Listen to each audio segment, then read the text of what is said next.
everybody. It's the holiday season. It's Christmas time. Yes. Merry Christmas. Happy holidays. Yes. Everybody, this is our Christmas spectacular. It sure is. And we're celebrating the best way possible. Everybody's favorite part of Christmas, toys. Toys. I mean, let's be honest here. Let's just be honest and just. Yeah, I think we made I made the dirty jokes last week about toys. Yeah. But you know what? As you get older, maybe that's what you want for Christmas. That's what you want for Christmas. All you want for Christmas is some. I don't think we're definitely not a kink shamey podcast here. Nah. I think we're a kink giggly podcast. We will giggle about it. Yeah. But we will never. I don't think we will kink shame at anybody. Never. Nope. We are. Have a good time. Don't hurt anybody. No, unless they want to be. Yeah, unless it's consensual. Don't hurt yourself unless you want to be. But don't get yourself hospitalized. How about that? Can we stop it there? Yeah, I think that might be a good cutoff. Yeah, be careful of. Especially around the holiday season. That's a good kink shame to have, is like hospitalization kink, because you're backing up the healthcare system on the holidays. It's no good. That's not cool. It's not good shame. So we'll shame that kink, but the rest of them are cool. If that's a kink, yeah. We are. If anybody has a Blizzard kink, we're about to get one. Here. Yeah. What are we? Okay. So here's the problem, right? We live in Michigan. And that is an issue, especially around this time of year. Yes, Michigan is wildly unpredictable weather-wise all year round, right? I would think that's fair to say. And the winter, obviously, you never know. So like the meteorologists and stuff are just kind of throwing them out there. Like might be 3 inches, might be 10 inches. We'll see. Like that's kind of what you get. Once again, I'm not going to drag this show down to the gutter with that one. Might be 3 inches, might be 10. It's just you get what you get. Guess we'll find out. But what are, when you see these reports about like Michigan's getting hit by the winter storm, yada yada, it's going to be snowmageddon, snowpocalypse, whatever. Yeah. Oftentimes, a bomb cyclone is what this one is. Okay. Well, I think it's an actual term, but it's not snowmageddon, but we're getting hit with a bomb cyclone. A bomb cyclone. That doesn't sound good. Continue. But here's the thing is like people will just you'll hear people just say Michigan's getting hit, but there's a lot of Michigan to be hit.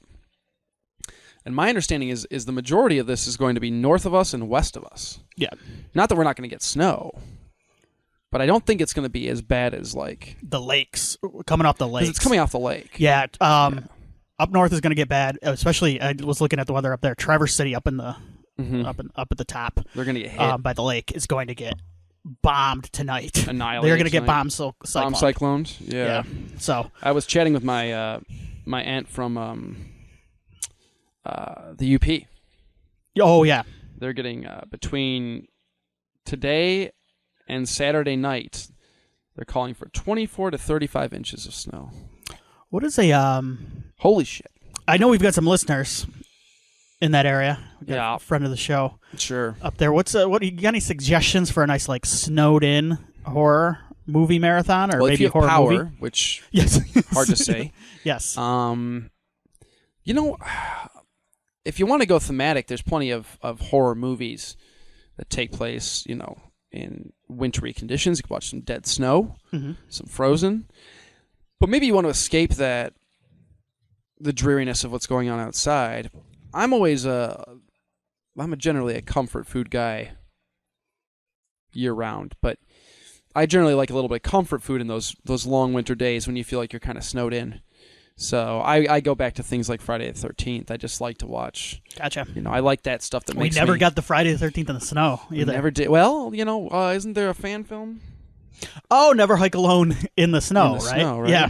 Yeah. So, but no, I would go back to those. Those are definitely comfort food stuff for me. I like that idea of like a vacation type. Maybe watch a little bit. Maybe watch Turistas. Oh, yes. If you want to get tropical, maybe to really truly escape the. Yeah, you could do some Turistas, the ruins, perhaps. The ruins. Down to South America for a little ruins action. Yeah, I mean, you could do there's a lot. Just listen to the soundtrack of Day of the Dead. I mean, that's always comfort food. Yeah. And it's very tropical. But yeah, no, those are the Friday the 13th are comfort food. I've actually, been dealing with, you get a lot of the stresses of the holiday season and just everything that comes along with it, and the cold weather shift coming in and stuff. And I've been rewatching the Scream franchise again because that's a comfort food for me, So that's a perfect. Very nice. There's another one that I like to. Have you rewatched the newest one? I have for the first time since I saw it In theater? Yeah, I rewatched it, I think, a month or two ago. What do you think this time around? I'm Better. still... Okay, you liked it better? I'm Yes. still about the same. I still like it a lot, Uh-huh. but I'm still a little bit torn on the ending. I liked it to begin with, minus the some of the stuff in the towards the end. I didn't love the motivation of Ghostface this time around, but I liked it better this time. Okay. There's another thing I love about this time of year is the Constant post-nasal drip. Yeah. So if I hack on Now, the show, I apologize. Now, what about Scream 4? Are you still in the same boat on Scream 4? You like it a little better? No, I don't like Scream 4. I don't either. Better. I think there's some really good stuff in it. I think the motivation in that's actually kind of interesting and fun. Yeah, me too. Funny enough, that I think I actually kind of like the motive in that one. I think that by and large, the teen characters who we spend a lot of time with in that movie are like dull as dirt, and that's not something I would. That's not a criticism I would throw at like any of the other Scream movies. I think even some of the side characters in Scream 2 and 3 are a ton of fun. Yeah, or at least interesting to watch. I like the cast of Scream 4 is like dreadfully boring to me. Yeah. Except for Hayden Panettiere. I actually think she's great. Yeah, I think she's the strongest. Yeah, aspect. she's the standout. So. And Emma Roberts is good. But yeah, the rest of them, like Culkin and his buddy that is videotaping things with his weird headset. Like, nah. I didn't feel any sort of like sadness when any of these teen characters got killed. Right. Okay. Yeah, I think we talked about it in our retrospective. That's one of the weird ones that sides with the older generation. Like, it's like a mean movie. It's a mean movie, and it comes across like it hates kids. And that was never Scream to me. Scream always sided with the youth, if you will. Yeah. So. Yeah, it's a weird one. There's honestly like a air quotes bad Scream movie is still better than most slashers. Yeah. And I don't think Scream 4 is a bad movie. I just think it's easily the weakest Scream movie. Like, for sure. No question. Plus, it's got that weird, like, Vaseline. Oh, God. Yeah, the filter thing. Yeah, the way it looks. Like, It's terrible. Terrible. With Scream 3, that one's grown on me. Wes had that later in his later movies because My Soul to Take looks like that, too. It's all greasy. It looks weird. Yeah. I don't know why he liked that. It's not a good look. Anyway, so yeah. Yeah, I've got I've been doing. As you know, I'm a cultured man. I like to even from the comfort of my room, I like to travel the world. I've been watching two things recently, and these will be my picks for binging if we get snowed in here. One of them is New Japan Pro Wrestling Tokyo Dome shows from January, just the main events. Okay. I have been watching each and every one of those. And then I travel over to Italy to check in on our friend Dario Argento. I've been working my way through his filmography. Oh my God, what a combination. So it's pretty much been me getting up, making coffee. I get up a little bit before I have to start work. I will watch the Argento movie, and then I'll go, I got about 20 minutes left before I have to start work. I can watch a New Japan Pro Wrestling main event. And generally after you watch an Italian horror movie, you need a palate cleanser anyway, I feel like, because they're pretty grody. And here's the thing, with New Japan, New Japan Pro Wrestling, the announcing is in Japanese, and I can understand it just as well as I can most Italian horror movies. Exactly. It's perfect. I watched Tenebrae. Yeah. Which, you know what? Here's my that was a yawn and a cough. Yeah. So boy, I'm doing really good. I don't think I have any hot takes. I'm pretty basic when it comes to my Argento. Yeah. Same here. Yeah, like I like Suspiria, and I like Deep Red. The only thing that comes close is like I might put Tenebrae like pretty high up, and I think I like Phenomena quite a bit. Tenebrae is cool, is super cool, and I like legit like Phenomena. Okay, I think I like Phenomena. We talked about that on the. Yeah, I really like that movie. Inferno is boring as hell. The only good thing. Inferno, the finale's sweet. The finale's sweet, and then there's that scene where the rats attack the guy at like Central Park, and then the hot dog vendor like busts out of the hot dog cart and then kills the guy. Yeah, that's right. That's right. Best part of the movie. Man, I forgot about that. Inferno, we talked a little bit about. I will argue anybody that says because we did the 3 in a row from Horror Masters, yeah, and we were like borderline on that one, and now I've watched it. I'm like, no, I will not allow Inferno to be called a great film. Yeah. But some people like it. Yeah. It has a following for sure. Well, and I think part of that is that it's technically a follow-up to Suspiria. It is. So it's the second in the Three Mothers. I think it gets a little bit of a pass for that, but and it has its strong points, but yeah, it's pretty slow. It is slow. Okay. A couple housekeeping things here. The Game Nerds have been back. The boys. They have been talking about Analog Pocket and TGA Wager. Oh, the Game Awards.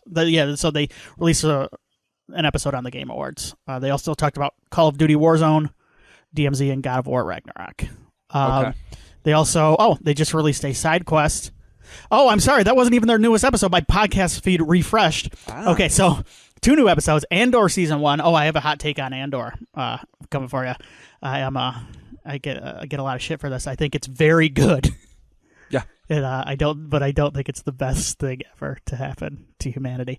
And or Star Wars. Heaven forbid, right? There may be a couple Star Wars things I like more. And then the 2022 Game Awards winners and announcements. So they did talk about the Game Awards. Very nice. I have got the honor roll.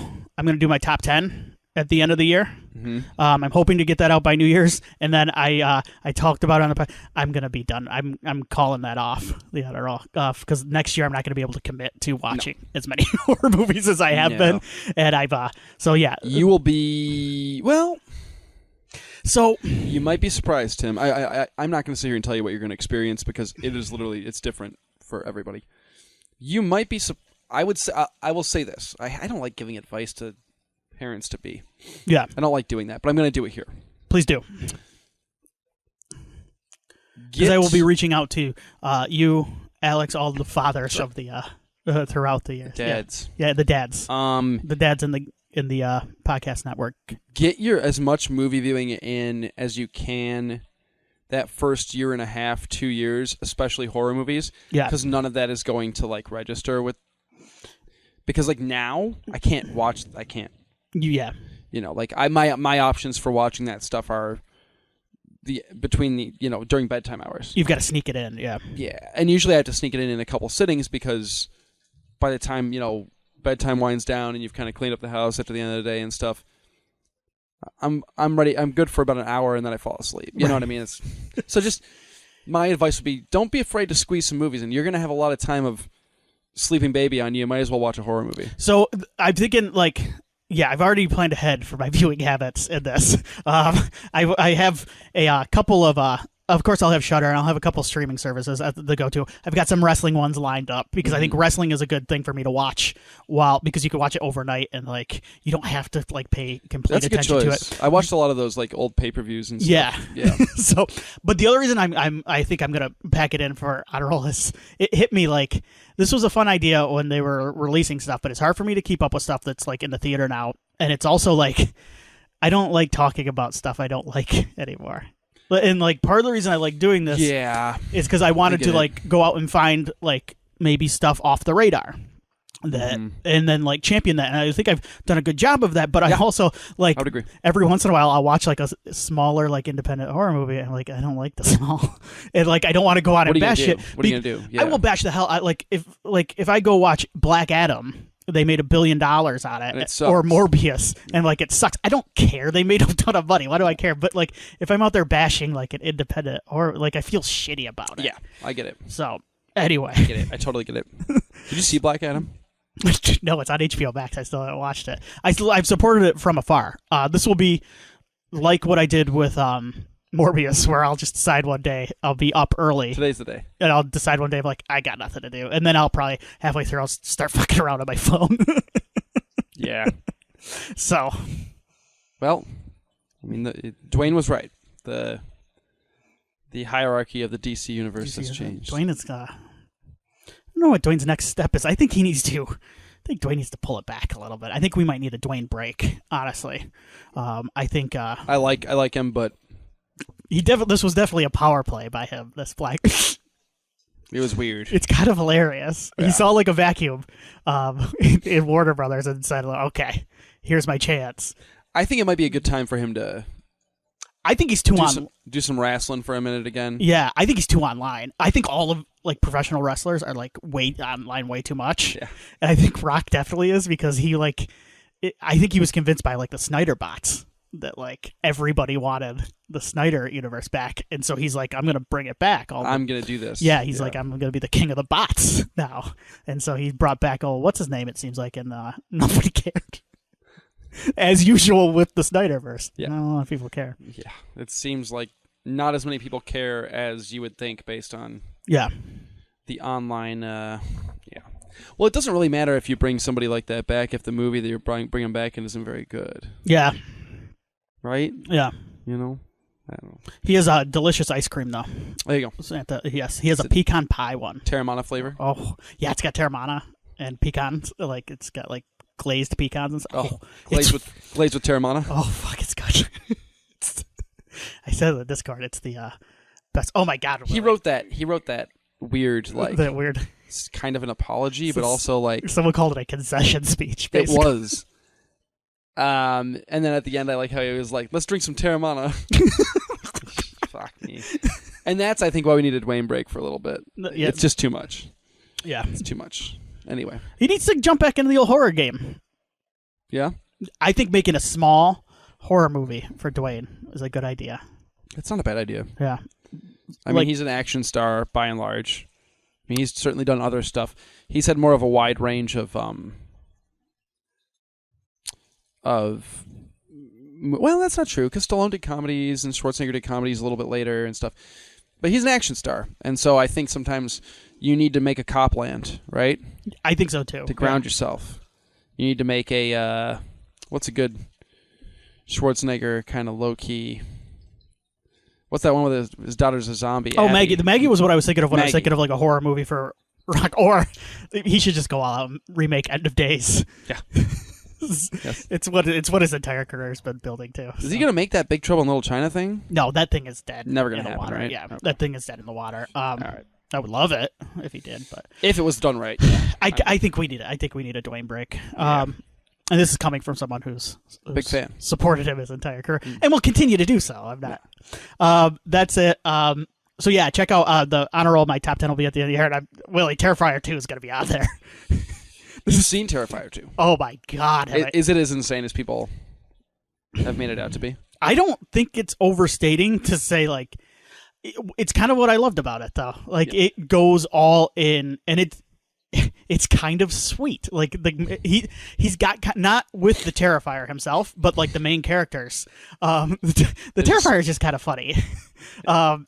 It's better than the first movie. Okay. It's too long, but it almost works in its favor because it feels like an endurance test. Like it feels like I want to see if you can sit through this entire movie because it's like insanely gory, right? There's one scene in particular. You can tell me. I'm not. Slight spoilers for anybody who wants to stay unspoiled, and I do talk about a little bit on the last one, but the Terrifier, Art the Clown, he goes into this woman's room and he like rips her apart and he's like breaking limbs and he scalps her, and then he leaves the room and she's still alive and she's like crawling towards the bed, but you're like, she's dead, and it's so gross. And she's like, and Art busts back in the room with like, and he's like smiling and laughing, and he's got bleach in one hand and salt, like Morton salt in the other, and he just starts dumping it all over. And like, this is what I went, holy shit, I think I love this movie. Because it's just so insane. It's funny, and like, there's like an early Fangoria element to it where it's like it's not trying to be anything more than like check out these sweet special effects, and I want to see if I can gross you out so much that you laugh. Like I just want you to have a good time. It's like a Japanese death match. Yes, that's exactly right. It just keeps going. You're just like, what is happening? And it, like, I swear to God, I got to the end. I'm like, this is why I love horror movies. Like, this is why I fell in love with them as a kid. Like watching them with buddies and just like being like, how'd they do that? And like that was so gross. Remember that part? So I will say it's not for everybody. Yeah, I'm sure. You have to prepare yourself for it being a 2-hour and 18-minute slasher. I've seen Human Centipede 2, so I think I'll be all right. But see, what I like about this movie compared to that is this, I think, first of all, I think this has a better handle on character, honestly. Human Centipede 2 is a piece of trash. Like, this garbage. Yeah, I think this has a better handle on like the human characters, and I really kind of like them. And also, there's it doesn't wink, and it plays it pretty straight, but like it knows what it's doing too. Like it's not trying to. There's no Human Centipede. There's a nihilism to those movies. This there is, but there's also, like I said, there's an undercurrent of like sweetness to it in this one. So that's why cool. I kind of dug it. So actually, I more than kind of dug it. Who'd have thunk it would have some heart, you know? Right. All right, you ready? I am ready. We've babbled enough. Let's do it, man. We're going to talk about... We're doing a lot of time traveling. We won't do a time travel sound for every decade we visit, but... Yeah, we're going to jump around because we're going all the way back here. We're going all the way back. So I've got some notes here on early toys. We're going to start with balls. Holy shit. All of this comes... I'm leading towards where we're going to end up. But let's start with balls. Let's start with balls. All of this comes from National Geographic. My 4-year-old kicked me in the balls the other day, by the way. See, that's a good... On accident. Yeah, totally accident. Those seem like good... I watched a lot of America's Funniest Videos. Those seem like good toys for kids. Brutal, dude. Anyway. What happened? Oh, we were just on the couch. Okay. Kind of snuggling up. We were playing something on my phone or something. And then, like, she shifted and her knee just went right into my junk. Ooh. And it was bad. I was coughing and, like... The full-on, like, water, like, eyes watering, and it's not good. I hadn't been hitting the balls in a long time. I was just thinking, like, I think I got hit in the balls, like, playing, like, basketball. Yeah. But even that was a long time ago. Yeah. I remember the experience being bad. It's bad. Yeah. So balls. Anyway, but, balls. like, toy balls. Correct. This is all from National Geographic, so if anything's wrong, take it up with them. Yeah. Don't take it up with me. Don't get mad at us. But these were, like, the very first toys. They are, like... 3,000 to 4,000 BC, you could find like precious like stones shaped like marbles, and like like jacks. Mm-hmm. Yeah, they were like there's like old like jacks. They found this in a child's grave in Egypt. Wow, so this is one of the first toys. Balls. Balls are the fire of toys. Like you gotta get it. You gotta figure that out quick. Yeah. Yep. I can't imagine playing jacks. You ever played jacks? I have. Yeah, I did it as a kid. I remember like thinking like it was really cool. I thought it was a cool idea. I remember like actually like playing it and going, "It's kind of boring now." Yeah, you know what I mean? Yeah, it's one of those things where I was like, "This is neat in theory," and then I was like, "Eh." It's like remember pickup sticks? Pickup sticks, yes. Yeah, it's another one where I was like, "This is rad as hell," and then I played it for 20 minutes and went, "Fuck, I don't want to ever do that again." Yeah. Anyway, so a few, I guess, 100. Oh wait, this is way. Anyway, kites and yo-yos came next. Long a symbol of childlike joy, it is unknown when the first kite appeared, though it was almost certainly in China or Indonesia between 400 BC and 1000 BC. So, you ever have a kite? Yes. Yeah. Were you a kite guy? Were you a kite kid? No. Okay. No. I mean, I flew kite. I have flown a kite. I can probably count on one hand the number of times I've done it. I know my daughter always wants to fly kites on like the days when there's no chance that a kite would ever fly. Okay.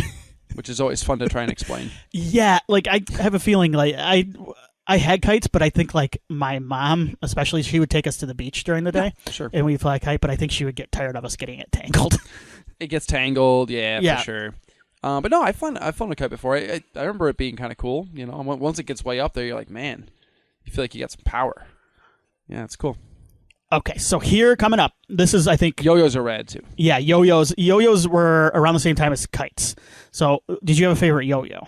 I didn't, but I always liked the scene in Ninja Turtles, too, when they used the yo-yo. Yeah. And then I saw a yo-yo master perform one time. Oh, really? Yeah, like a certified yo-yo master. I always thought those guys were cool. Dude, he's sweet. Could you? I missed it. Could you do any tricks with a yo-yo? No, I can yo-yo. I could walk the dog. I think I've done it before. It's not like something I could do like right now. Right. You know? That's about it. I mean, I couldn't do the thing like you get the triangle. No, that was like if you could do that, then you were the yo-yo master. To me, you were a yo-yo master. And then I saw this guy perform, and I was like, no, that's the yo-yo master. He's like the master. Yeah. Yo-yo master is the brother of Yo-Yo Ma. Yo-Yo Master. Oh, that's good. So I think the closest related thing that we're going to be talking about here a little bit are dolls. Sure. So dolls as playthings are amongst the oldest and most culturally universal toys. Wooden carved paddle dolls have been excavated from Egyptian tombs dating back to around 2000 BC. And in 2017, a carved soapstone doll with striking eyebrows and cheekbones was unearthed from a from the grave of a small child in Siberia dating back to the Bronze Age, around 4,500 years ago. So there you go. Siberia. Well, it was only a matter of time before humanity started to make things in its own image in terms of like it totally makes sense. It's the next logical evolution beyond playing with a ball. Right. You know. I think the big jump was when when companies realized that they could make tons of money on dolls. The advancement in plastic and sure. like the mass market, and 1959 Barbie. Barbie, I think, is kind of the big one, right? Yep. And then in 1964, for the boys at the time, G.I. Joe. G.I. Joe, big deal. We're not thinking about the 80s G.I. Joe, the small guys. We're talking about the big Ken doll-sized army men. And those were kind of the first like big mass-produced toys, dolls. Yep. Now, what we're going to be talking about specifically, though, I think, is licensed toys. And that's what I was joking about earlier. This is eventually, companies realized that they could take existing IP. Yes. And then later actually create IP around a toy line. Right. So it became the opposite. It was like here are a couple examples. Yeah. One of them is not going to surprise you at all. Yeah. So the first one, though, is Margaret Steiff, a German seamstress, began creating elephant-shaped pincushions in 1880. After observing that many children ended up using the pincushions as toys, Steiff began designing more animals. In the U.S. around the same time, in 1902, then-President Theodore Teddy Roosevelt was pictured in a cartoon by political artist Clifford Berryman with a subdued, puppy-like bear, satirizing a scene from a hunting trip in which the president refused to shoot the animal. The cartoon spawned an inventor named Morris Mitchum to create a prototype stuffed toy he called Teddy's Bear. Coincidentally, Steiff began making bears around the same time, and both toys became enormously popular, the phrase teddy bear entering the vernacular of children's culture more or less instantly. So that's kind of an example of a toy or a doll based on something that existed in the real world. Kind of amazing, isn't it? Yes. I mean, it's just crazy to me that like there's a documented historical reason for why a teddy bear is called a teddy bear. Mm-hmm. Like we can trace it back to an actual thing. It just blows my mind. So, a couple more here, and this one is the one that's not going to surprise you. Yeah. With the advent of cinema, after the character's debut in Steamboat Willie, Los Angeles seamstress Charlotte Clark, with the able assistance of her nephew's sketches, created the first Mickey Mouse dolls in 1930 under license from the Walt Disney Company. In 1934, the Knickerbocker Toy Company took over and began mass-producing Mickey and Minnie dolls under Clark's direction. So there you go. That's kind of one of the first examples of a toy based on like a film or a cartoon character. Yep. And that was a big hit, and of course there are Mickey dolls all over to this day. Oh man, yeah.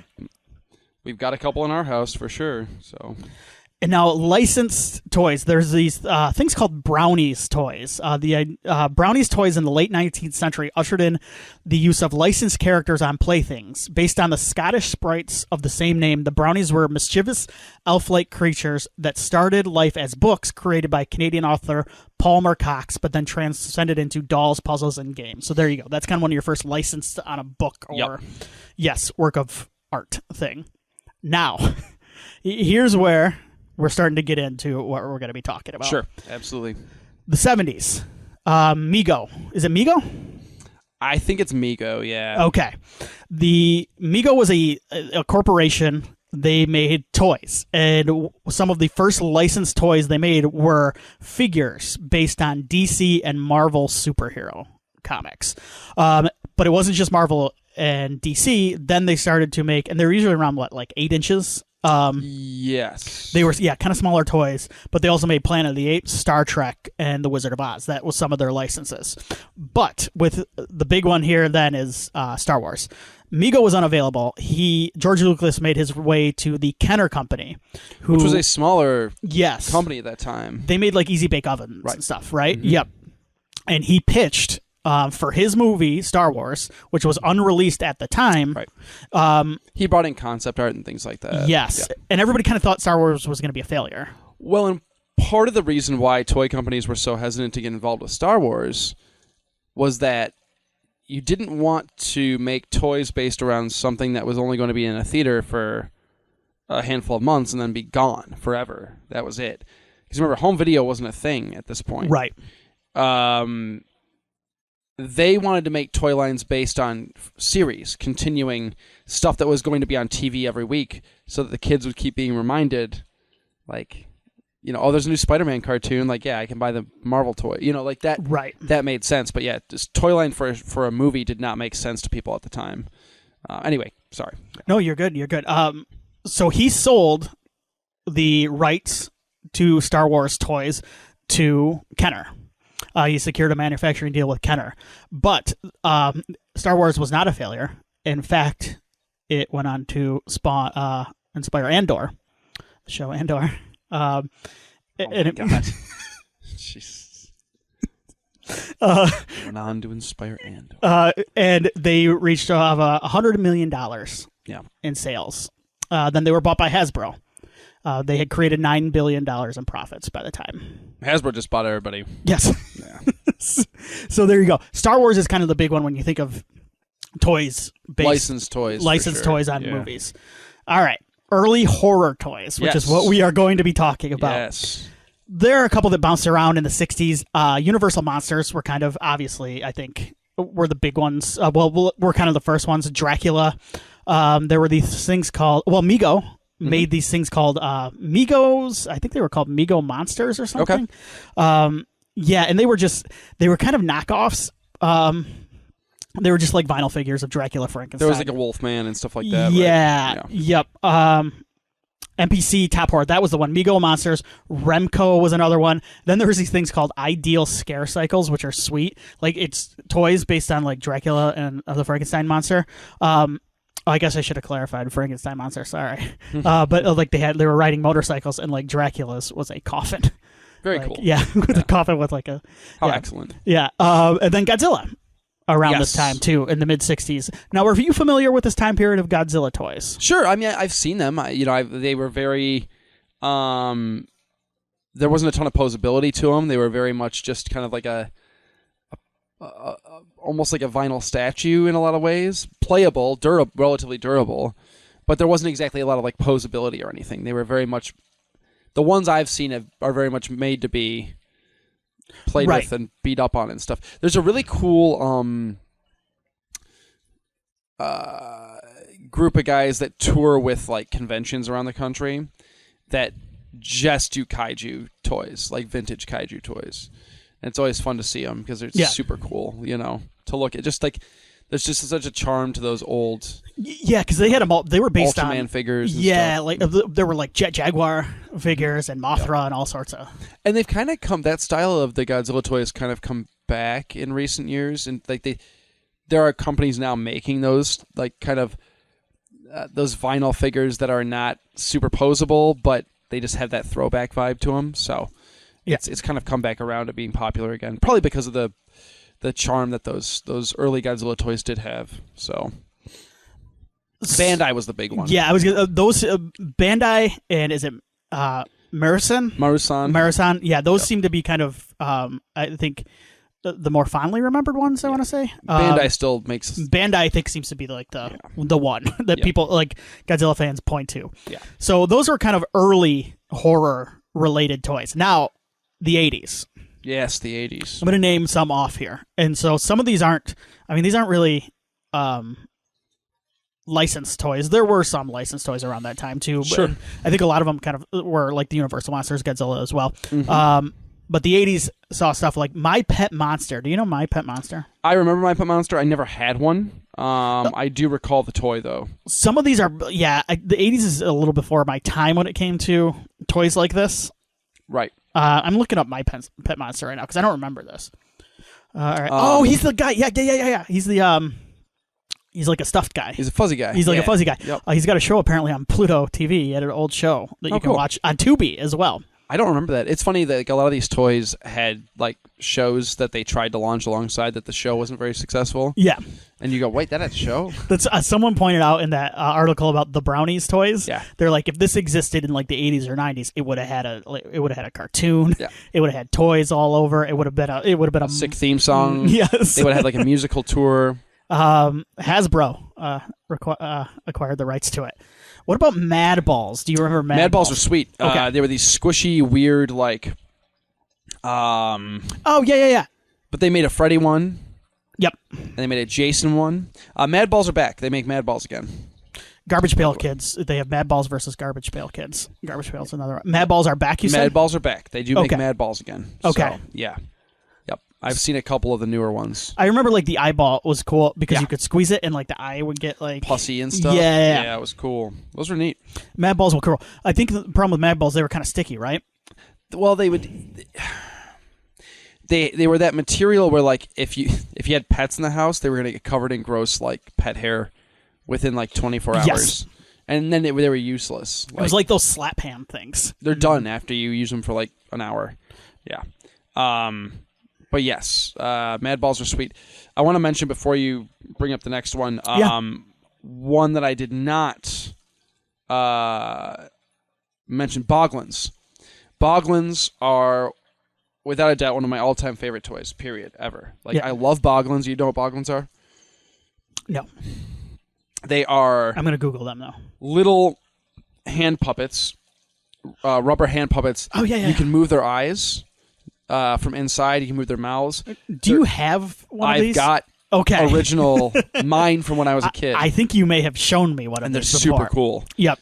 They have like animatronic features and stuff. They make Boglins again now too. These were these Jim Henson toys? They were not. Okay. They were not. But they this guy named Tim Clark, I think, came up with the idea for them, and just super cool. Yeah, it's like it says on Wikipedia, but they do kind of look like similar to stuff like Ghoulies and Critters and Gremlins. They have that vibe. Yep, exactly. But they're really cool and mischievous little guys. My dad bought a bunch for me when I was a kid because he knew I loved them, and it's fun because he when he found that they came back, the first thing he did was order Josie one. So Josie has her own Boglin. Yeah, I remember you telling me this. Yep. So and she thinks he's pretty cool. So Boglins, I needed to mention those guys for sure. Thank you for mentioning that because the next one I have is the thing. What I remember from the '80s toys is that's the Kenner Real Ghostbusters toy line, which is horror-ish. Yeah, no, it's kids horror.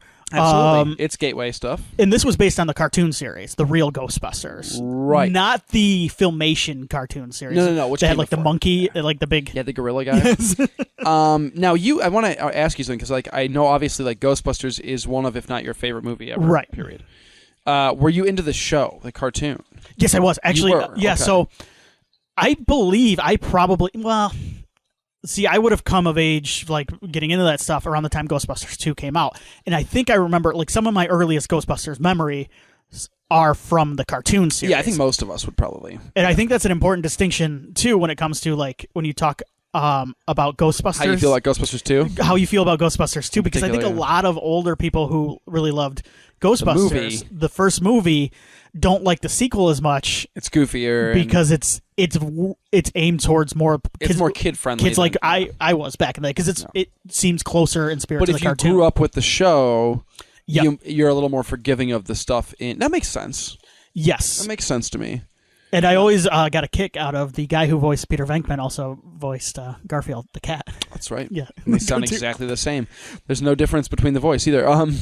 But I had the from the Kenner toy line, I had all the Ghostbusters. Yeah. And they had the proton packs, and I had the little... They spun the squiggle thing. But I also had Stay Puft Marshmallow Man. He was my favorite. He was a big boy. He was big, and I would chew on it a lot, I think, as a child, because he was missing, like... He's marshmallows. Yeah, he was marshmallow. And I would just chew on his hand, and, like, he was missing, like, parts of his hand. Digits and stuff. Yeah, some digits. Now, did you have any, like, that? Did you have the Ecto-1? I had the Ecto-1. I had the Firehouse as well. What the fuck, Tim? Dude, I had, like, that Ghostbusters toy line was, like, my Star Wars toy line. So here's what... I wanted to mention this to you. This is interesting, because, for me...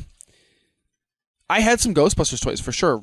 Some of the real. I think I had like the 4 main Ghostbusters, maybe a handful of other ones. Right. Some of the monsters and stuff, but like I never got super deep into that. And I think I did watch the show, and I was into the show, but I think the reason why, realistically, was like my parents could only like afford to stick to 1 or 2 major major toy lines. Toy at the lines, time. yeah. And you had I was a Turtles guy. Okay. So that was their. It was Turtles, and then I would get a lot of because Thundercats was a little before my time, and technically, and He-Man was definitely a little bit before my time. I missed it by like 3 years. Because I think He-Man was bigger in like 82, 83. 84. He-Man was a little bit before my time. Like, same thing with like Transformers. So I think what worked out well for me though, because I'm in the same boat as you. Yeah, I would go, but that toy line, that Ghostbusters toy line, ran until 1991, and that like I kind of had a transition into the Ninja Turtles toys around that time. Like so, that's true. I would get the Turtles toys in like 90, 89, 90, like around when the movie came out. Yep. Is when I would get into the Turtles, and then like I would have big crossovers. Like I came up with the IDW crossover. Yeah, I'm reading it right now. The second one. The second one? Yeah, it's fun. Is it good? Really good. So I just want you to know I had a much better storyline in my parents' basement. Yeah. Do you know what the storyline is? No, I have no idea. I know yours was better. No, the bromance between Leonardo and Winston, I would imagine, is unexpected and delightful. Yeah. Because they were both the straight men in their groups. And they're both kind of bitching with each other about like how obnoxious everybody else is. Yeah. It's pretty sweet.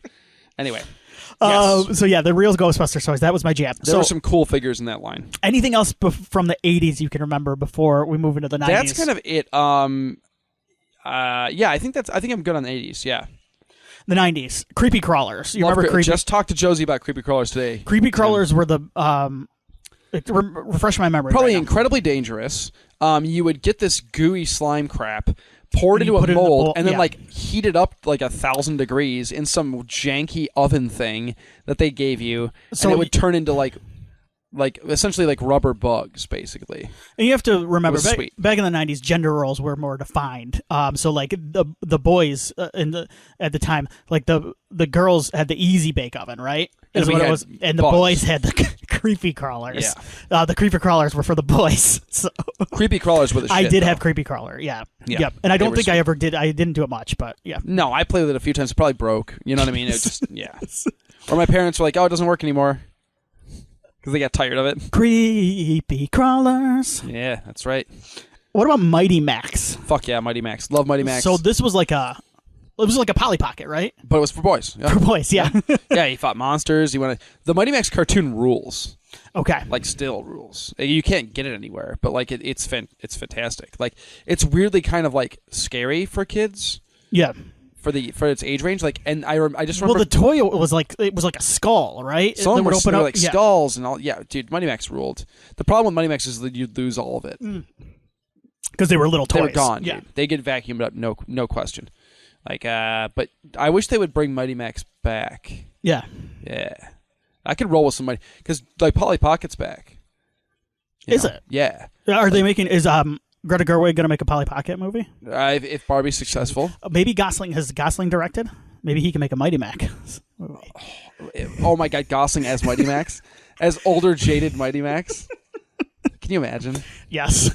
But no, Mighty Max was sweet. Love Mighty Max. I know if Nick is listening to this, he's pumping his fist in the air for Mighty Max. So. One more kind of, I think, kid-centric, and we kind of talked about this, but the Ninja Turtles had a Universal Monsters line. Yeah. So the Ninja Turtles, like there were many lines of the Playmates Ninja Turtles toys, which I loved. As they went on later, they started coming up with some wacky stuff, too. Do you remember, like there were the sports one? I had a couple of the sports ones. I had the hockey. I think it was Leo was hockey, Leo was hockey. Michelangelo was basketball? Yep, I had him. Okay. Donnie was football, I think. I feel like my brother had him. My brother was the Donatello guy. I was Leonardo. Yeah. I think I would have had all four. What was Raphael? I guess he would have been baseball. I don't think I had Raphael. No, it was Donnie baseball, and then Raph was football. Raph would make more sense as football. Oh, yeah, for sure. I'm pretty sure. Yeah, no, I had all four of them for sure. Yeah, because the baseball one, you would turn him back, and he would swing the bat. The hockey one, he moved at the waist, and he'd like hit it like a slap shot. Yep. And I remember mine got locked up, and I couldn't get him to do anything after a while. Yeah. Put those toys through hell, didn't I?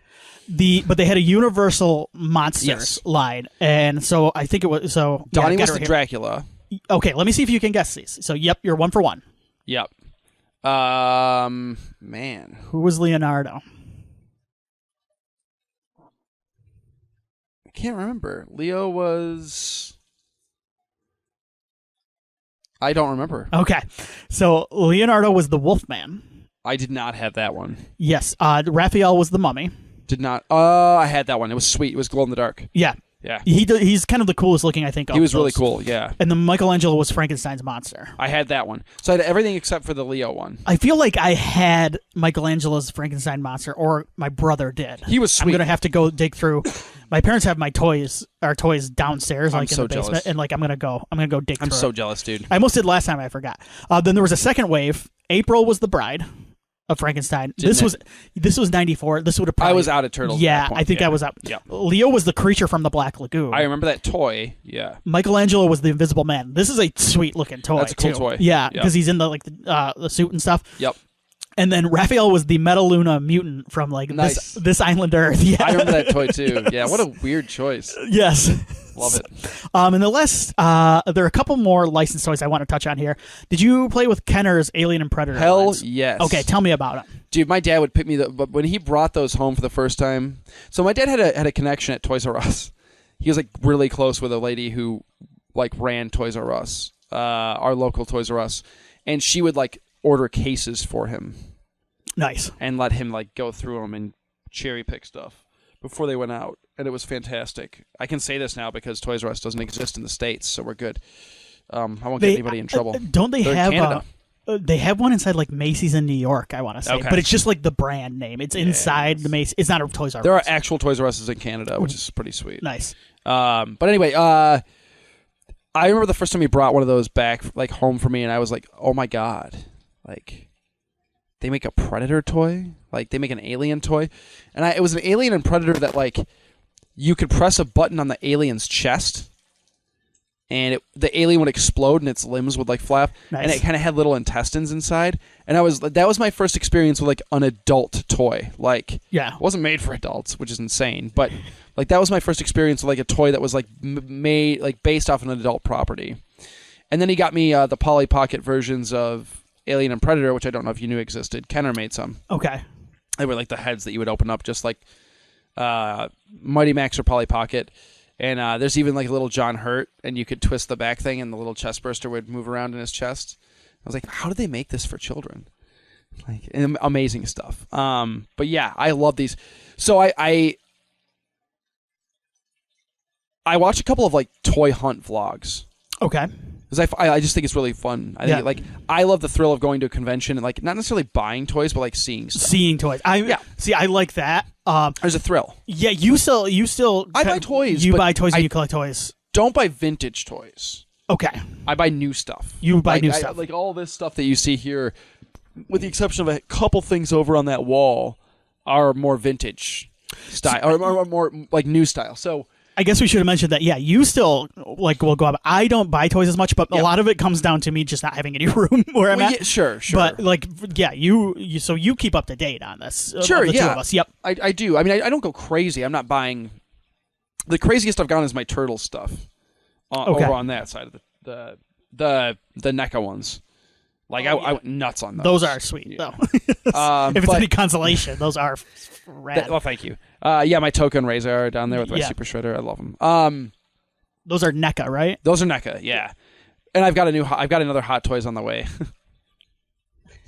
Very excited. It's Christmas time. Anyway,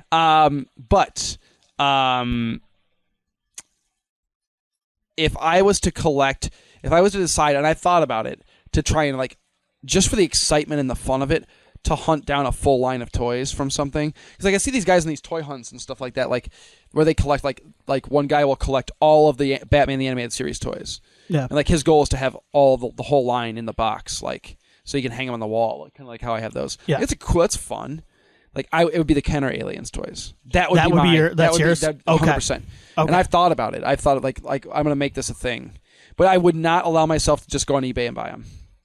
You would want to go to like a toy store or a convention. I just have to spend my years at conventions and comic book shops, and if I see one, I add to the collection. It's just not as fun to just go on eBay. Maybe I might make an exception. Maybe. Yeah. I might make an exception for ones that are like crazy rare.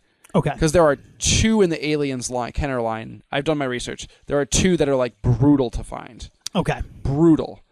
Because they stopped releasing the Marines in the U.S. because they didn't sell as well as the Aliens. All the kids wanted the Aliens, not the Marines. And so they just what a blow for the Marines, right? in this country. So they had already made a certain batch of Wave 2, and they just released what they had in the UK because they sold better in the UK. Yeah.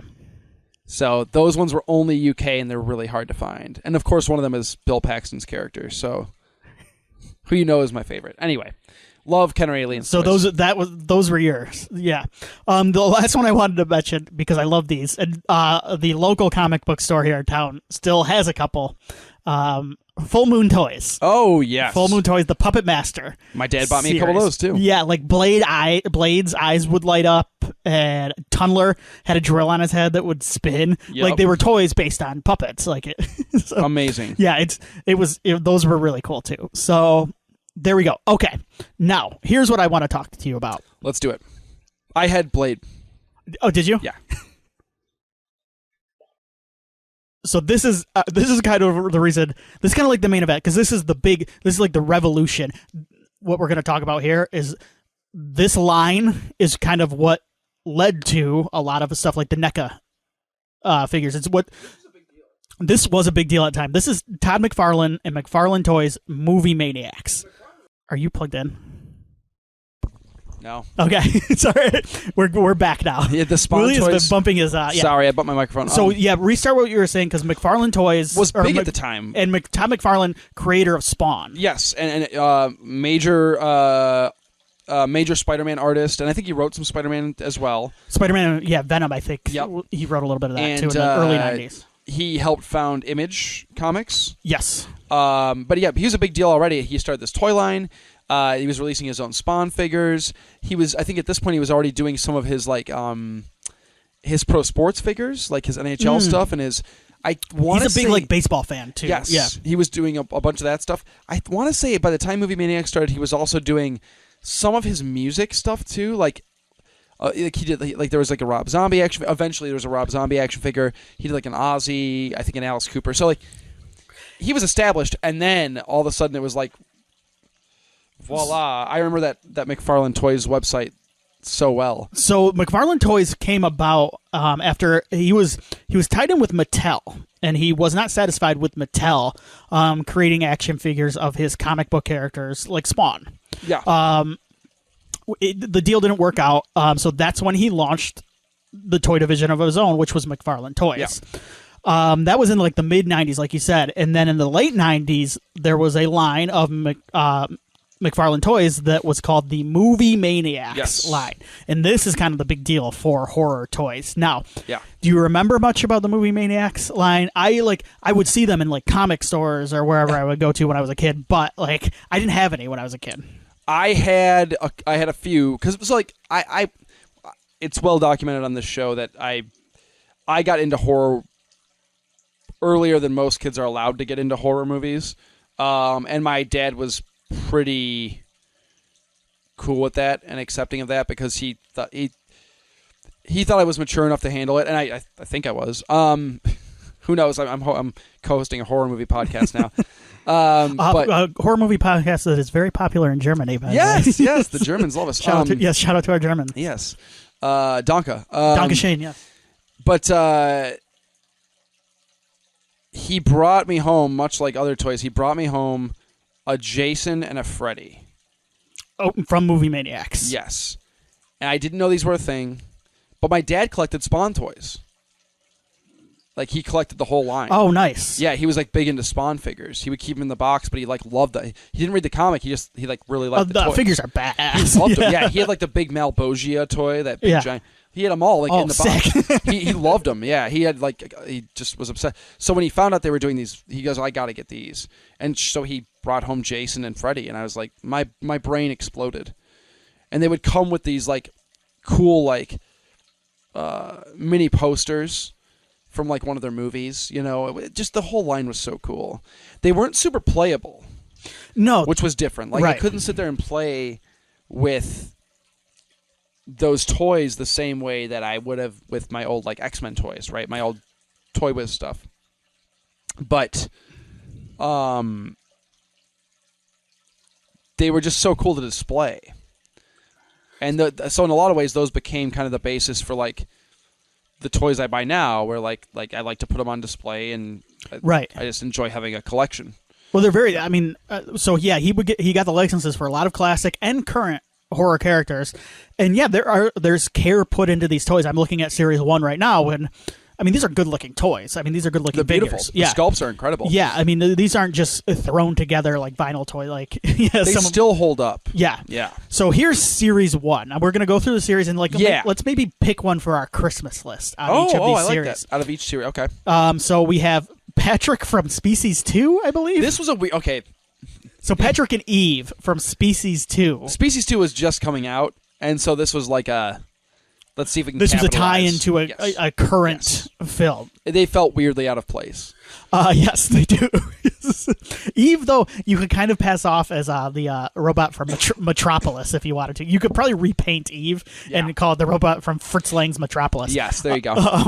Freddy Krueger, Jason Voorhees, and Leatherface. I'm going to turn this to you. I did get Leatherface later, by the way. Okay. I did not get either of the species. Which one are you picking for your Jason. Jason? Oh, and what I love about that Jason figure, by the way, and I still love this is a good Jason figure. Is it's a weird... It's not from any specific movie. Right. It's this weird mix of like the Jason Goes to Hell Jason and like the Part 7 Jason. The head is Jason Goes to Hell. It's got that overgrowth thing, but it doesn't look chubby like the Jason Goes to Hell. Right. But then he's got some elements from Part 7 Jason that I like. Yeah. So I love. And he's a little bit waterlogged as well. Yep. So he's got a little bit of that takes Manhattan. Yes. I love this Jason figure. This is a cool Jason figure. And he came with a ton of weapons. You could like swap out like an axe and a machete. And one thing I remember is his mask was glued on. Okay. But I got adventurous and I had to find out. Yeah. Was there a face sculpt underneath? I had to know. So eventually, once I had him for a year or so, I went, I'm going to pull the mask off. And there is a full finished face sculpt under there. I don't know why they glued the mask on, but there's a Jason face. Yeah. Nice. Pretty sweet. So I'm gonna take Jason too. I really like that Jason figure. I'm not as crazy. The only one I'm not crazy about, the Leatherface figure looks good, and I don't want to insult anything. I don't love Freddy's face. Yeah, he doesn't look like Robert Englund to me. There might be a reason for that. Oh, likeness reasons? Okay. I think that's why. It's a good looking toy otherwise, so that makes sense. Then I won't be as harsh on it. I want to say because he's the one that they had to get a likeness. That makes sense. That makes sense. I would think. Okay. Yeah. So then Series 2, and I've got a blurry picture here. I'll swing to you in a second. Sure. But Michael Myers, Ghostface from Scream, Chucky, that looks like he's from Child's Play 2, I think. Eric Draven from The Crow. Yes. Psycho, Norman Bates, and then Pumpkinhead. And I've got a very blurry eBay picture because for some reason the movie Maniacs line doesn't have Series 2 up to grab a picture from. I remember the Crow one being the first one where I went, is it? Is that right? Because I was like, I want horror villains. It should be the gotcha. But so I had Michael Myers, and I think that was the only one I had from this series. Pumpkinhead's my choice. Okay. Because what a cool figure! Like, it's Pumpkinhead. It rules. Pumpkinhead is sweet. Yeah. I am actually gonna pick the Crow. Nice. I can't see his face, but also because I could have him fight Sting. NWO Sting. NWO Sting figure. So you can finally, yes, that's perfect. All right, let's go to Series 3 here. Where is... Series 3. Ash Williams, Edward Scissorhands, Shaft, John Shaft, the Samuel L. Jackson Shaft, yep. Snake Plissken, Brundlefly, The Thing's Norris creature, the head, and the Blair Monster. The Blair Witch Monster, I should say. Which is a fun one. Yeah. Do you remember the story about this? Yeah, explain this for the people that don't know. You've told me this before. I've got the pictures here. And you bought me one of them. You do have a Blair Witch Monster, yes. This is my understanding, and I could be totally wrong. This is what I recall. Todd McFarlane wanted to make a Blair Witch toy. And the people behind the movie were like, well, there is no design. There is no Blair Witch. Right. And he's like, well, come up with a design for one then. And they did. And then they sent it over. He's like, I'll make that, but I'm going to make my own because I want to do mine. And so there were 2 Blair Witch figures. Yes. One was the Todd design. Yep. Because he was like, on the other one. And then the other one was designed by somebody who worked on the the film. You like Todd McFarlane? I'm a fan. Love Todd. I like. There's something like I laugh. He's a maniac. I laugh at him. He's a bit of what's the word I'm looking for? Eccentric. At times, He's a lot. He's a lot, but there is something I like about. Like I do like him. He like his maverick personality. He's got a little bit of a Stallone vibe sometimes to me, in the sense that like he gets so passionate about. He's certain very things. earnest in his passion for his work too. Yes, that's why I want to compare him. Is he's got a little bit of that quality to him. I was watching. There was the I was blown away. There was the Sammy Sosa Mark McGuire documentary about when they had the home run chase. Not the Lonely Island one. No. Oh, that was the Bash Brothers. Bash Bros. Yeah, that was really good. This was like an ESPN 60 right, E60 thing, 30 for 30, and it was like the summer of whatever when they were chasing the home run record, and all of a sudden Todd McFarlane shows up because he bought the ball, one of the balls. And, like so sweet. He's like a talking head on the documentary. I'm like, that's Todd McFarlane, and only like certain people are going to like pick up on that. Yeah.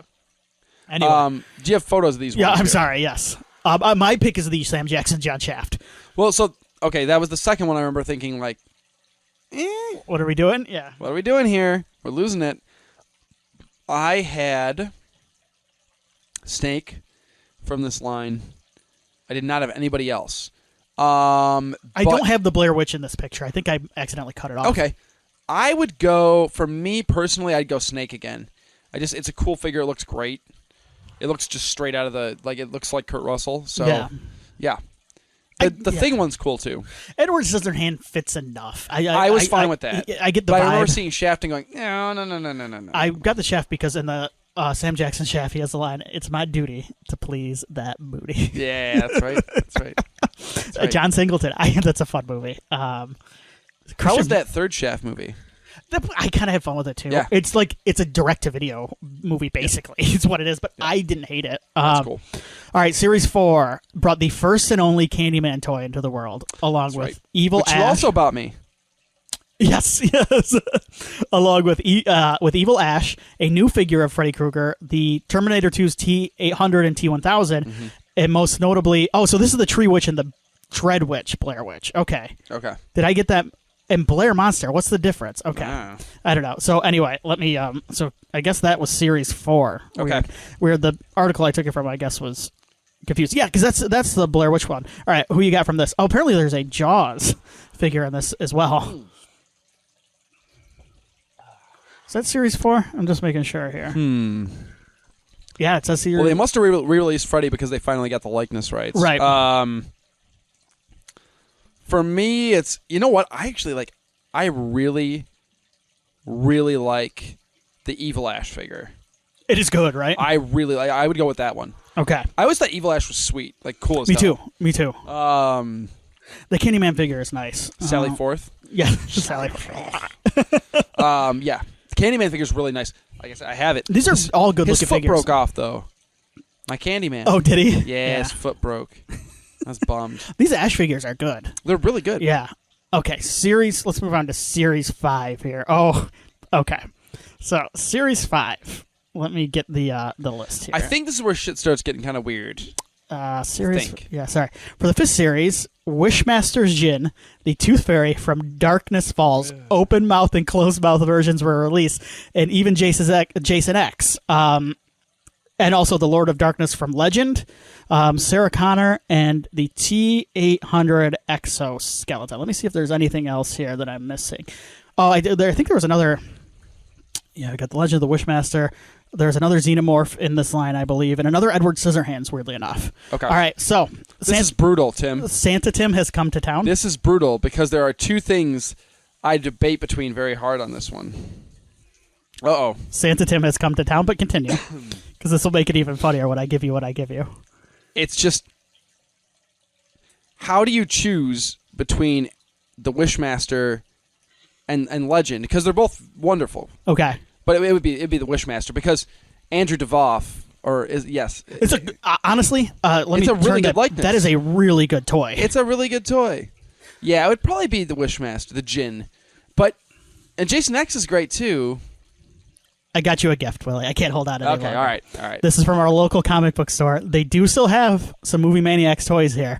I'm going to hand this to you Good, so now. I can buy you something because I feel like an a-hole. Oh my God! You got the Tooth Fairy. That is so sweet. I also open mouth version. That's the open mouth version. I read later that they had a closed mouth version as well. This is perfect. Yes, so the Tooth Fairy from the movie Darkness Falls. I was in there and I was looking at the Movie Maniacs, and there was the Candyman. They had another Candyman one in there. So the only Candyman figure ever made. This is a cool figure. Our local comic store has multiple of them. And I went, wait a minute, I thought I got Willie a Candyman. She's going up on the wall. For sure. And then I was flipping through it. I go, oh my God, it's the Tooth Fairy. That is awesome, dude. Thank you so much. Yeah, no problem. She's definitely going up on the wall over there. That will be your new yearly thing now, too, is me finding... To add a new one to the wall. A new Movie Maniac. She's going to hang out with Todd. I got a Todd McFarlane Toys figure there. Oh, do you? Yeah, you bought it for me. Oh, yeah. Yeah. Two of those... I buy you so many Todd McFarlane related things. Two of those figures up there are... I wish I would have kept Candyman in the box because I would have kept him up there. Yeah. I wasn't doing that before, but I like that wall of toys, so... She's really sweet, actually. And on the back, yeah, it does have the series. I see the closed mouth version. What's funny is the closed mouth version is on the... It's on the box? Yeah. You got to wonder why he was like, I got to make a...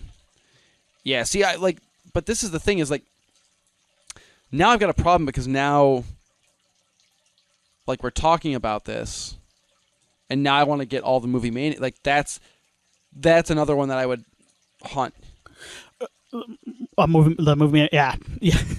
In box. Because it's so cool. What does she even come with? What is this thing that she's got? I don't know. A shelf? I can't remember the last time I've seen. I watched Darkness Falls as a kid when it came out. It's okay. Yeah, it's okay. But I don't remember. And it says Tooth Fairy from the Tooth Fairy. Because that was what the movie was called. Yeah, and then they switched it to Darkness Falls, right? Yeah. Yeah. Last minute. Yeah. Oh, I did watch Darkness Falls recently. It's not bad. It's all right. Yeah. It's all right. Yeah. This is sweet. All right, so two more series, and then we'll move on for Movie Maniacs. Series. She's kind of hot. Hey, settle down over there. Not that kind of toy. We don't kink shame, right? Series 6 was it was like the Alien and Predator toys. This had let me see if I can find it. Alien 3. Dog Alien, Alien Resurrections Warrior Alien, Predator 2's Predator, and Predator Hunter. And then they also re-released the Lord of Darkness in this because it was so popular. The Lord of Darkness. That Lord of Darkness figure rules. It's really good. Yeah. So here are the different Predator and Alien. If I was going to pick the Jinn last time, I'll pick Lord of Darkness this time. Okay. Because I missed out on him. Right. So no Alien and Predator toys from this line. Okay. I'm not... yeah. You're not crazy? I'm weird with Alien and Predator stuff. Okay, gotcha. Because, I'm not a big Predator guy anyway, so, that's not a big deal to me. Aliens,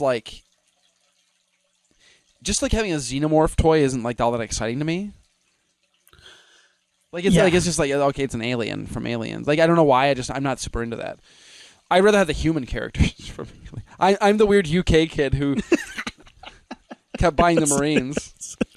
And then finally, the 7 series. It's the last series, RoboCop. This one was mainly devoted to the Texas Chainsaw Massacre remake. So it had Leatherface. That's right. Aaron, Old Monty, and Sheriff Hoyt. Aaron was Jessica Biel. I remember at this point I was like, now we're just making figures from new movies that are coming out. Hey, let's be careful here because that's Jessica Biel in that white tank top. Oh, I know. And there ain't nothing wrong with that. But she's not a movie maniac. Come on. I would pick Arlie Army. Yeah, I would want his toy. Yeah. For this one, I can't. Wasn't Michael Biehn in that one? That series? Yeah, I think so. I had that. Oh, yeah, he was also in that because then there's a RoboCop at the bottom. That figure kicked ass, and also its foot broke off just like Candyman's. I'm noticing a trend. The Peter McFarlane toys in the back. Do you think that's a? Do you think that's plastic's getting brittle? Do you think the flimsiness of the feet is a shot at Rob Liefeld? Oh my god! It's gonna take me a minute to recover. That'll be That'll be a joke for people who get the joke. That's for you.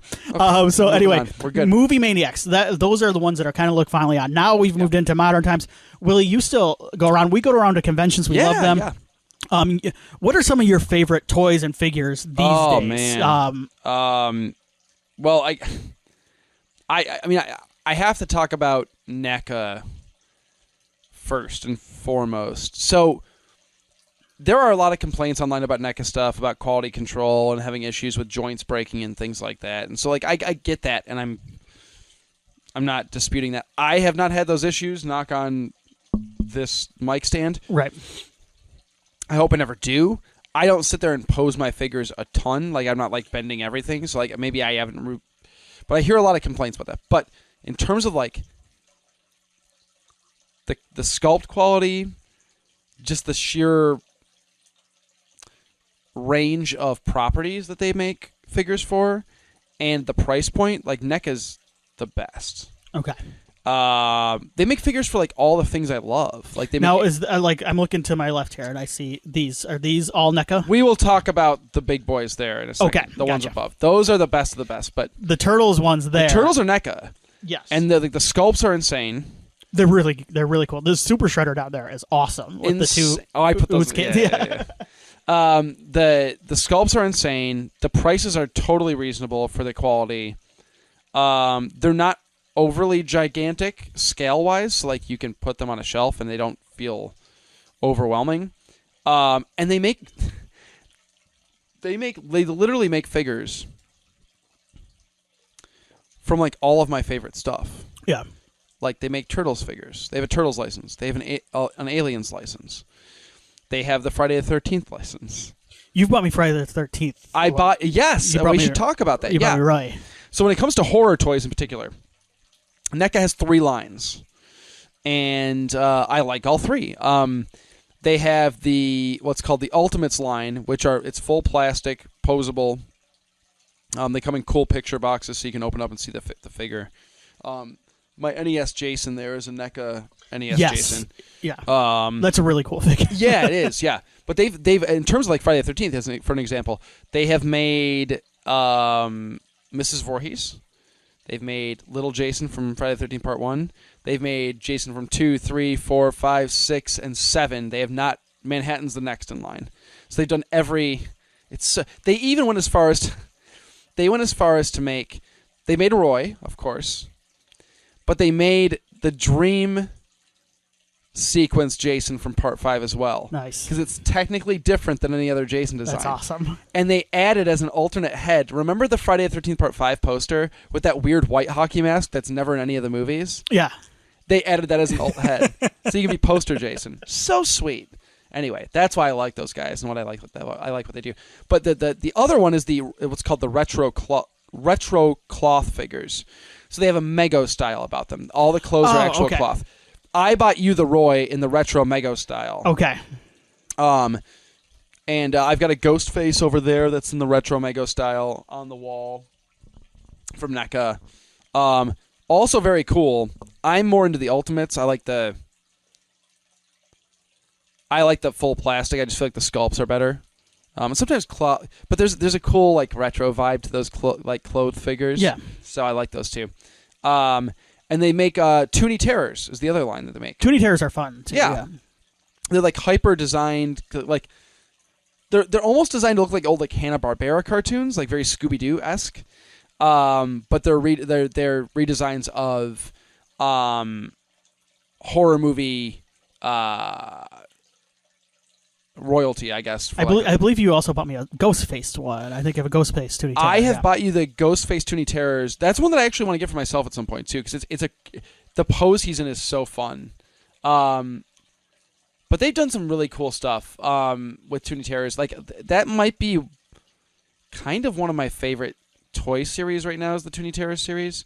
Like, Series 1, they did Michael Myers, Jason Voorhees, Pennywise, the Tim Curry version.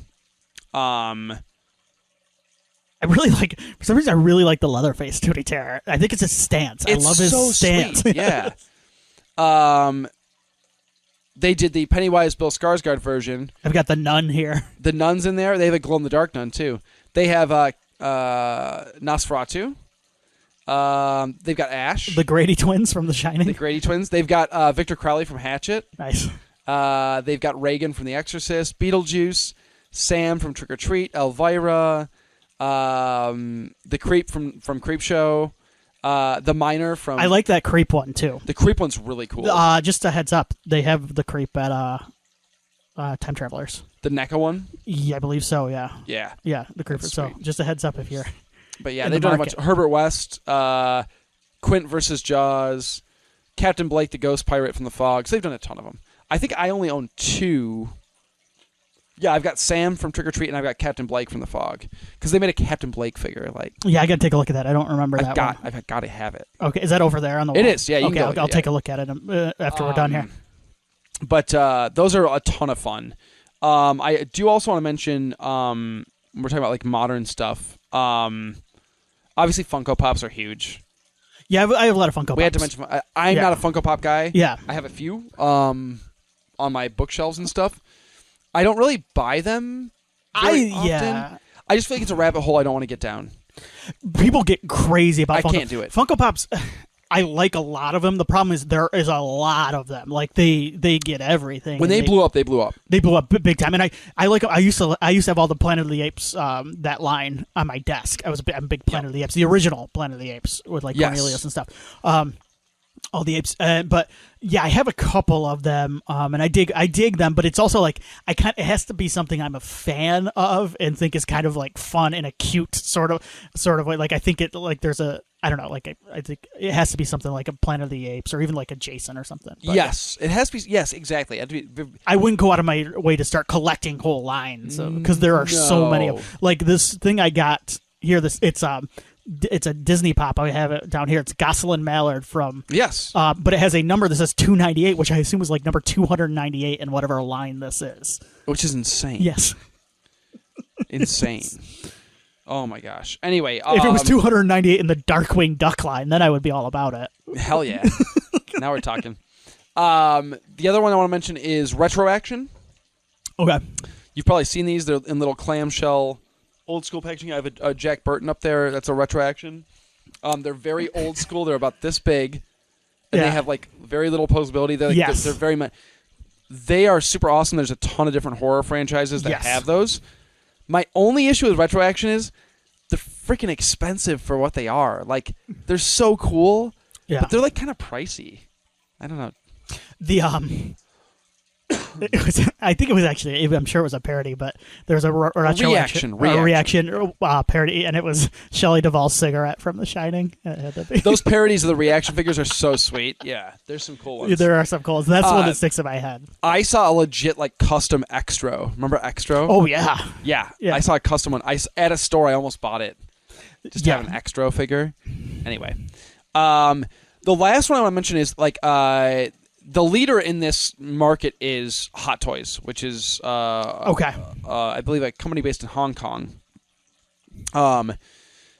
1/6 scale figures, so like Barbie Ken size figures with full clothing, an insane amount of hands. I know you always laugh about how many hands they come with. Yeah, Hot Toys are the ones that have a lot of hands. It's just kind of weird to me. I don't know. I don't like.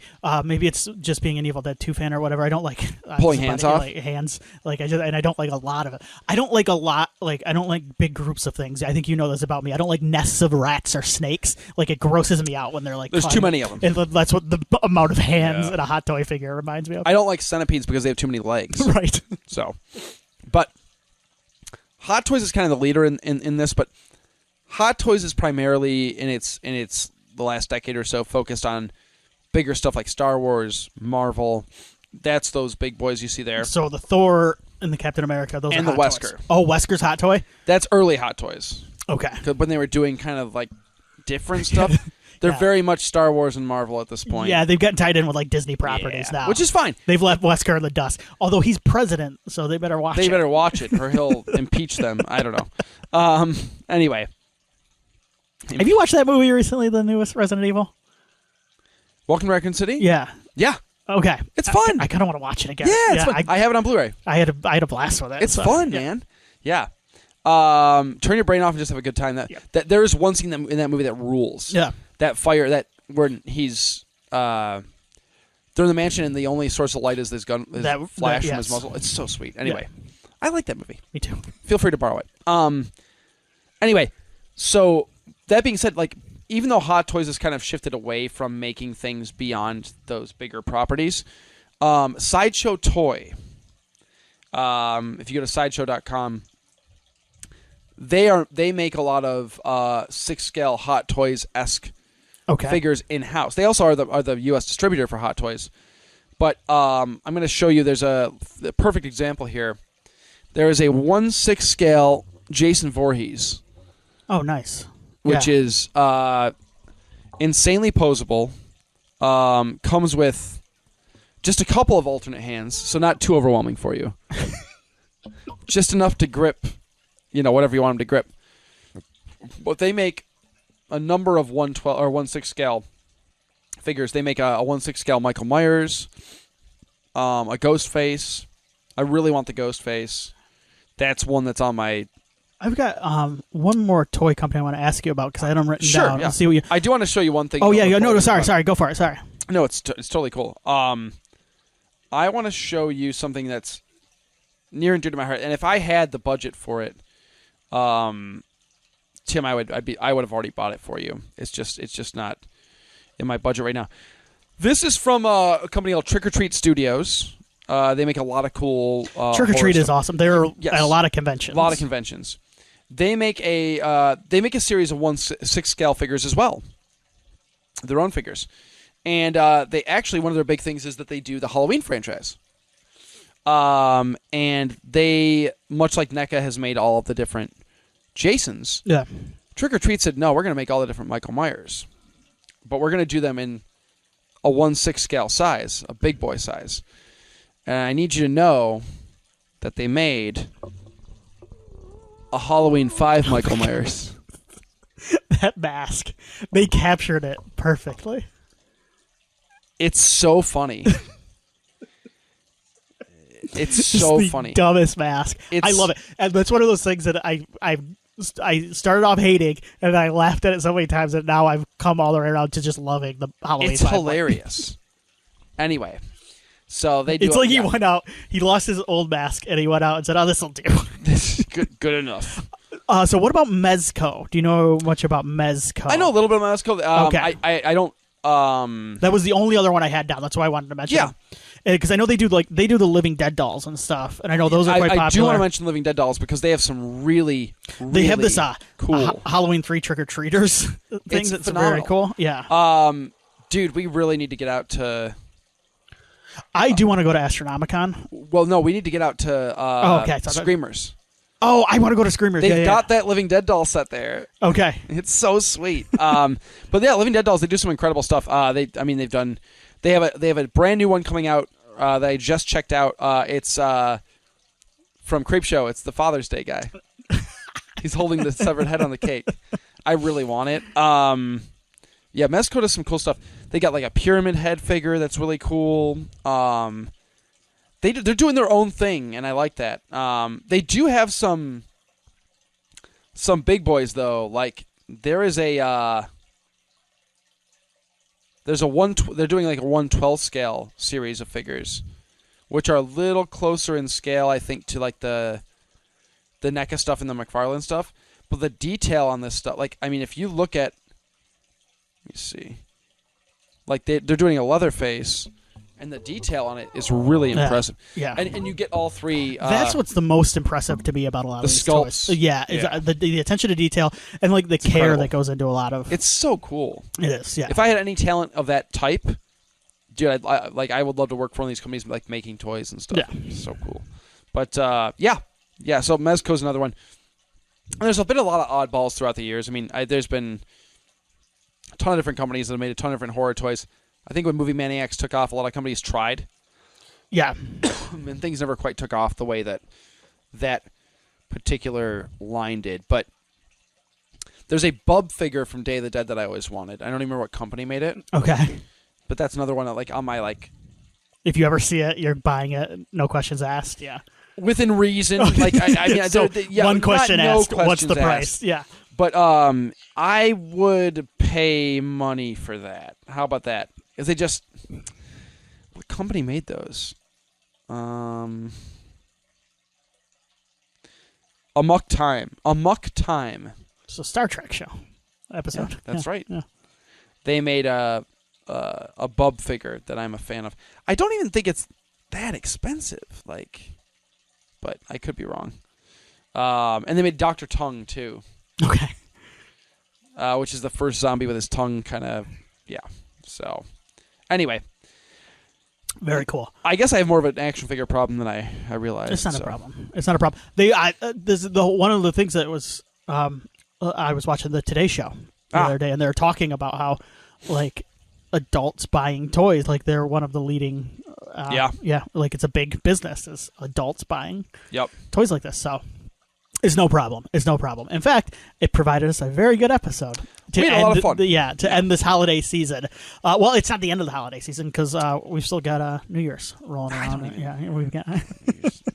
It's just you reach a point where it's the end of our Christmas episode. Yes, I reach a point in my life when I don't care about it. Like I want to be in bed. I'm not staying up for that. On New Year's? No. Do you want to know? You know what I want to be doing is sleeping. I stay up. I still stay up. Yeah, I can't do it. Yeah, I like the idea. I like the fun. But we'll see. Give me a couple of years to be where you're at right now, as far as like a kid, and maybe I'm just like I'm going to bed as soon as this kid is going to bed. I'm going. True. You could. Yeah. Yeah. Because right we'll now. See. Yeah.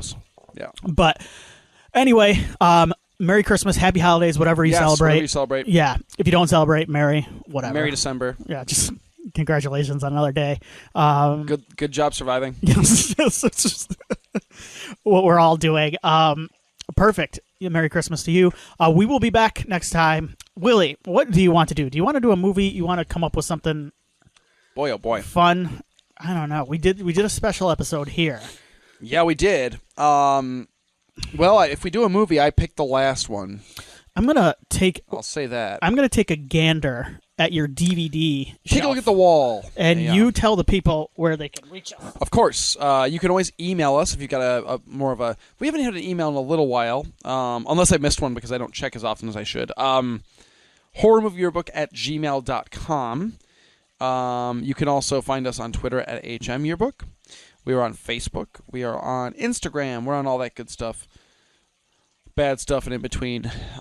Please feel free to send us ideas for episodes, feedback, all that good stuff. As Tim peruses, we shall... Well, there's also the mystery box. So I'm going to...